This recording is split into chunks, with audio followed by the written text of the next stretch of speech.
रात गहराने लगी थी। गुड़े गांव के चौपाल पर कुछ बूढ़े बुजुर्ग और नौजवान बैठे थे, बीड़ी के धुएं और लालटेन की मध्यम रोशनी में, और कुछ औरतें अपने दिन भर की बातें कर रही थी।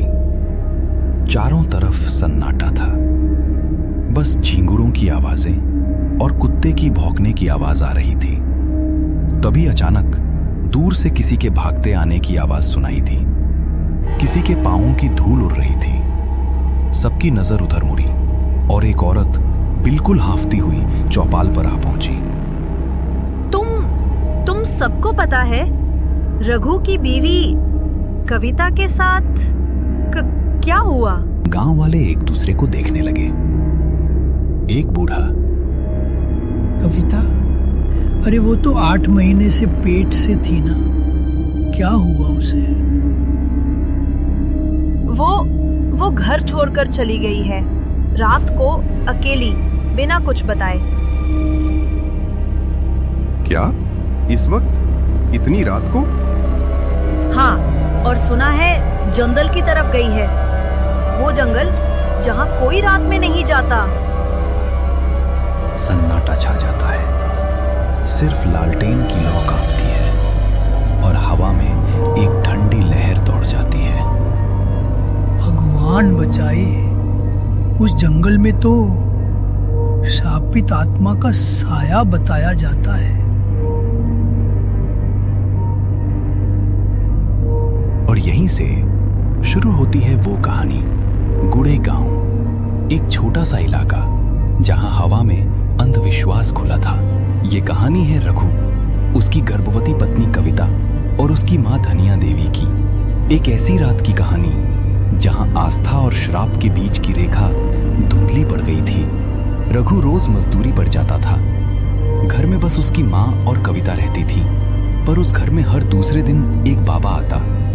गिरुए कपड़े, माथे पर भस्म और नजरों में कुछ ऐसा जिसे देखकर अच्छे भले इंसान के रोंगटे खड़े हो जाएं। एक दिन रघु और कविता के बीच बहस हो जाती है। कविता, अब तू भी कुछ समझ। मैं अपनी पूरी कोशिश कर रहा हूं। सुबह से शाम तक मिट्टी में लथपथ होकर भी सिर्फ तेरे और बच्चे के लिए काम कर रहा हूं, पर जितना मिल रहा है वही ला पा रहा हूं। तेरी माँ रोज उस बाबा को घर ले आती हैं, और जब वो हवन शुरू करते हैं ना रघु, पूरा घर जैसे किसी अंधेरे में डूब जाता है। वो धुआं सिर्फ धुआं नहीं है, जैसे कोई अदृश्य साया दीवारों पर रेंगता हो। अब और नहीं सह सकती मैं जा रही हूँ। उसने दरवाजा झटके से खोला, अपना बैग उठाया और बाहर निकल गई। रघु ने उसे रोकने की कोशिश की, लेकिन उसके कदम वहीं थम गए। उसकी नजरें बस कविता की पीठ पर टिक गईं, जो बारिश में भीगती हुई अंधेरे रास्ते पर दूर जाती दिख रही थी। गर्भवती होने के बावजूद कविता के मन में एक अजीब बेचैनी थी। उसने तय किया, अब वो उस घर में नहीं रहेगी। अब वो वहां जाएगी जहां शांति हो, जहां कोई सवाल न करे, जहां न मां के बाबा हो न धुआं, बस सन्नाटा हो। और वो रास्ता गांव नहीं, बल्कि उस पुराने जंगल की ओर जाता था जहां उसके बचपन का टूटा झोंपड़ा कभी हुआ करता था। और वो गुस्से से घने जंगल की ओर बढ़ने लगी। रात की आखिरी बस पकड़ने के लिए कविता चुपचाप बस स्टॉप की ओर बढ़ चली। उसके कदम भारी थे, दिल में डर था। क्या मैंने गलत किया? वो अपने आप से पूछती रही। पर अब वहां सांस लेना भी मुश्किल है। बारिश और तेज हो गई थी। आसमान में बिजली चमक रही थी। सड़क पर सन्नाटा पसरा था। कविता गर्भवती और बेचैन बस स्टैंड पर अकेली खड़ी थी। थोड़ी देर में आखिरी बस आई। पुरानी, जर्जर। उसके हेडलाइट्स मुश्किल से जल रहे थे। वो बिना कुछ सोचे बस में चढ़ गई और खिड़की के पास की सीट पर बैठ गई। बस लगभग खाली थी। अंदर हल्की पीली रोशनी थी जो दीवारों पर अजीब सी परछाइयां बना रही थी। बस धीरे धीरे चलने लगी। पहले गांव के रास्तों से, फिर उसी जंगल की ओर जहां कभी उसका बचपन बीता था। कविता की सांसें भारी होने लगीं। हर पेड़ की परछाई किसी इंसान जैसी लग रही थी। तभी पीछे से किसी के कदमों की आहट आई। चेहरा पूरी तरह घूंघट में छिपा हुआ। घूंघट के नीचे से बस उसके सूखे काले बाल झांक रहे थे। कदमों की आहट धीमी थी, पर अजीब तरह की भारी, जैसे हर कदम जमीन पर कोई बोझ छोड़ रहा हो। वो धीरे धीरे आगे बढ़ी और बिना कुछ कहे कविता की बगल वाली सीट पर बैठ गई। हवा अचानक ठंडी पड़ गई। कविता ने महसूस किया जैसे किसी ने उसके कंधे को हल्के से छुआ हो, पर वहां कोई नहीं था सिवाय उस औरत के। बेटी, इतनी रात को, वो भी इस हाल में, अकेली कहाँ जा रही हो? कविता ने थोड़ा झिझकते हुए कहा, मैं अपने माँ के गांव जा रही हूँ। तू कुछ छिपा रही है ना? कविता अब भी कांप रही है। तभी घूंघट वाली औरत की आवाज फिर गूंजती है, धीमी पर इतनी भारी कि हवा थम जाती है। तेरी सास धनिया देवी, वो बाबा से मिलवाती है ना? कविता की सांस अटक जाती है। उसका दिल जोर जोर से धड़कने लगता है। वो धीरे से पूछती है, आपको कैसे पता? वो बाबा कोई इंसान नहीं। वो जो तेरे घर आता है, उसकी नजर तेरे बच्चे पर है। कविता के होठ सूख जाते हैं। वो डर के मारे खड़ी हो जाती है, सीट का सहारा लेते हुए। आप कौन हैं आप? बस की लाइट झपकती है। अंधेरे और उजाले के बीच उस औरत का चेहरा घूंघट के पीछे से दिखता है। आंखें लाल, त्वचा जली हुई और होठों पर राख का निशान। औरत धीरे धीरे अपना थैला खोलती है। थैले से सड़े मांस जैसी गंध उठती है। भीतर अंधेरा सा है, जैसे उसमें कुछ हिल रहा हो। वो कांपते हाथों से एक काला सिकुड़ा हुआ फल निकालती है। फल नहीं, कुछ और। उसकी सतह पर रेंगती हुई लकीरें हैं, जैसे नसें अब भी धड़क रही हों।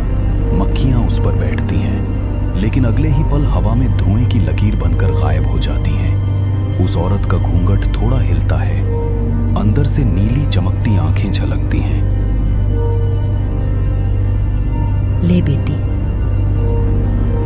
उसकी आवाज धीमी, पर भीतर कुछ भारीपन था। इसे खा ले, तेरे बच्चे को सुकून मिलेगा। कविता झिझकती है। नहीं, मैं ठीक हूँ। खा ले, वो फिर कहती है। आवाज अब और भी धीमी, पर किसी दबाव की तरह। तेरे बच्चे के लिए अच्छा है। बस के अंदर की लाइट एक पल के लिए झपकती है। कविता के हाथ कांपते हैं। खिड़की से बाहर सिर्फ अंधेरा है और बस के इंजन की आवाज के बीच एक पल को उसे लगा जैसे कोई पीछे की सीट से हौले से हंसा हो। वो झटके से उठी, सीट के किनारे पर टिक गई। हाथ कांप रहे थे, चेहरे से रंग उड़ चुका था। तुम कौन हो? कविता की आवाज कांपती है। औरत ने बस मुस्कुराया। उसकी मुस्कान जैसे किसी सूखे चेहरे पर दरार पड़ गई हो। बेटी, तू तो बहुत डरती है। ड्राइवर की आवाज आती है। तू? बहन जी, आगे जंगल वाला मोड़ है, फिर रास्ता खत्म। बस अचानक रुक जाती है। घड़ी में 12:40 बज रहे हैं। बाहर घना अंधेरा, बारिश अब और तेज। कविता पलट कर देखती है। वो औरत अब सीट पर नहीं थी। कविता कांपते पैरों से भाग रही थी। बारिश अब और तेज थी। हवा में मिट्टी, कीचड़ और सड़े पत्तों की गंध घुली थी। उसके पैरों के नीचे जमीन फिसल रही थी, लेकिन वो पीछे मुड़कर नहीं देख रही थी, क्योंकि उसे पता था जो उसके पीछे है वो इंसान नहीं है। बचाओ। दूर उसे एक पुराना पीपल का पेड़ दिखता है। उसके नीचे कोई पुराना मंदिर जैसा ढांचा था। दीवारों पर बेलें चढ़ी हुईं और टूटी मूर्तियों के बीच एक दिया जल रहा था। वो उसी तरफ भागती है। सांसें टूट रही हैं, चेहरा खून और मिट्टी से भरा हुआ, दिए की लौ जैसे उसकी प्रतीक्षा कर रही हो। कविता उसके पास पहुंचती है, दीवार से टिककर बैठ जाती है, हाथ जोड़कर भगवान से कहती है, मुझे बचा लो, मुझे बचा लो। पीछे से किसी के गीले पांवों की आहट आती है। धीरे धीरे, छप छप छप। तुम कौन हो? क्यों मेरे पीछे पड़ी हो? मैं वही हूं जिसे तेरे घर में बाबा ने जलाया था। तेरी सास ने कहा था शांति के लिए, पर जलाई मैं गई थी जिंदा। नहीं, नहीं, ये सच नहीं। वो चीख उठती है। हाँ। कोई है क्या? मदद करो। तभी दूर काले धुएं के बीच से दो परछाइयां नजर आईं। रघु और उसकी मां धीरे धीरे उसकी तरफ बढ़ते हुए। कविता की आंखों में हल्की उम्मीद झलकी। रघु, देखो, कोई है यहाँ। उस औरत ने।